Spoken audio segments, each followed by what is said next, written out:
కేసీజెడ్ లో జరిగిన భూ కుంభకోణంపై పిఠాపురంలోని ఉప్పాడ బస్టాండ్ సెంటర్లో సోమవారం 3 గంటలకు బహిరంగ చర్చకు రావాలని వైసీపీకి చెందిన మాజీ మంత్రులు కురసాల కన్నబాబు, దాడిశెట్టి రాజా, మాజీ ఎంపీ వంగ గీతకు తెలుగుదేశం పార్టీ రాష్ట్ర అధికార ప్రతినిధి పిఠాపురం మాజీ ఎమ్మెల్యే వర్మ మళ్లీ సవాల్ విసిరారు.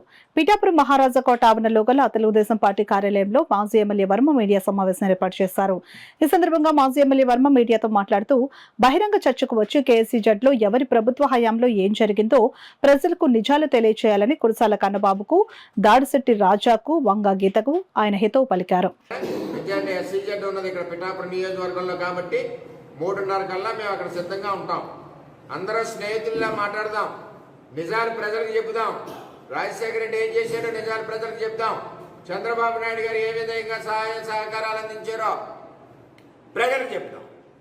అప్పుడు ప్రజలు నిర్ణయిస్తారు. నువ్వు కూర్చుని చెప్పేయడం కాదు, మీరు కూర్చుని చెప్పేయడం కాదు. మీరు కూర్చుని చెప్పేస్తే వినడానికి కాదు. వాస్తవానికి 8,000 మంది రైతులకి, 8,000 ఎకరాల రైతులకి 160 కోట్ల రూపాయలు చంద్రబాబు నాయుడు గారు ఇచ్చారు. ఇవాళ ఎవరండి ఇచ్చింది? రిజిస్ట్రేషన్ అయిన భూములకి. నువ్వు చేసింది ఏముంది? ఇక్కడ ఏమీ చేయలేదు. దీనికి విపులంగా అన్ని రికార్డ్స్ నా దగ్గర ఉన్నాయి. రేపు 3:30 గంటలకి నేను సవాల్ విసురుతున్నాం. ఉప్పాడ జంక్షన్ పిఠాపురంలో బహిరంగ ప్రెస్ మీట్. మీకు మాకు మేము అడిగే ప్రశ్నలు మీరు చెప్పండి, మీరు అడిగే ప్రశ్నలు మేము సమాధానం చెప్తాం, కాగితం రూపంలో కూడా మేము సమాధానం చెప్తామని చెప్పి నేను సవాల్ విసురుతున్నాం. రేపు మీరు రాకపోతే మీరు వెనకడుగు వేసినట్టే, ఇవన్నీ కూడా రాజశేఖర రెడ్డి గారి టైంలో జరిగినట్టే అని చెప్పి మేము భావిస్తామని చెప్పి ఉన్న కాగితాలు కూడా ఆయన ఉన్నప్పుడు చేసిన కాగితాలు చూపిస్తూ మేము ప్రజలందరికీ తెలియజేస్తామని చెప్పి తెలియజేస్తాం. సిబిఐలు అయ్యండి, సిఐడీలు అయ్యండి అందరూ వేస్తారు. కేసుని బట్టి సిఐడి కావాలంటే సిఐడి, సిబిఐ కావాలంటే సిబిఐ. వైఎస్ఆర్సీపీ నాయకులను అడుగుతున్నాం, జగన్మోహన్ రెడ్డి గారిని అడుగుతాం, మీకు సిఐడి కావాలంటే సిఐడి, వైసీపీ వాళ్ళకి సిబిఐ కావాలంటే సిబిఐ, ఈడీ కావాలంటే ఈడీ. దీంతోపాటు వైఎస్ వివేకానంద రెడ్డి గారి కేసు కూడా సిబిఐ కావాలంటే సిబిఐ, ఈడీ కావాలంటే ఈడీ. నేను మళ్ళీ జగన్ గారిని సూటుగా అడుగుతున్నాం, మళ్ళీ మేము వేసాగా వైఎస్ వివేకానంద రెడ్డి గారి కేసులాగా సిఐడి వద్దు, మాకు సిబిఐ వద్దని మళ్ళీ కోర్టులో ఎక్కండి.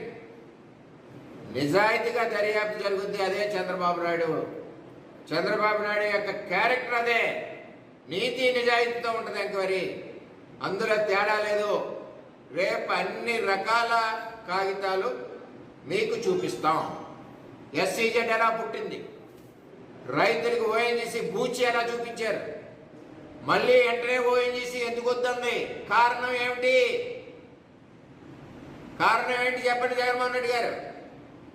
ఈవేళ కావాలన్న ఓఎన్జీసీ మళ్ళీ 2 నెలల్లో రాజశేఖర రెడ్డి గారు ఢిల్లీ అంతా ఎందుకు వద్దంది? వద్దన్నాక వదిలేలే అక్కలైతే రైతుల భూములు మళ్ళీ ఎందుకు ఇచ్చారు ప్రైవేట్ వ్యక్తికి? అతను ఎక్కడ ఉంటాడు? ఇది రామచంద్ర గారి ఇల్లు, ఇది కేవీ రావు గారి ఇల్లు. ఎదురు బదురు, ఇంట్లోంచి కూరట్టు, ఆ ఇంట్లోంచి కూరట్టు, ఇంట్లో స్వీట్లట్టు, ఇంట్లోంచి స్వీట్లట్టు, ఇటు అటు.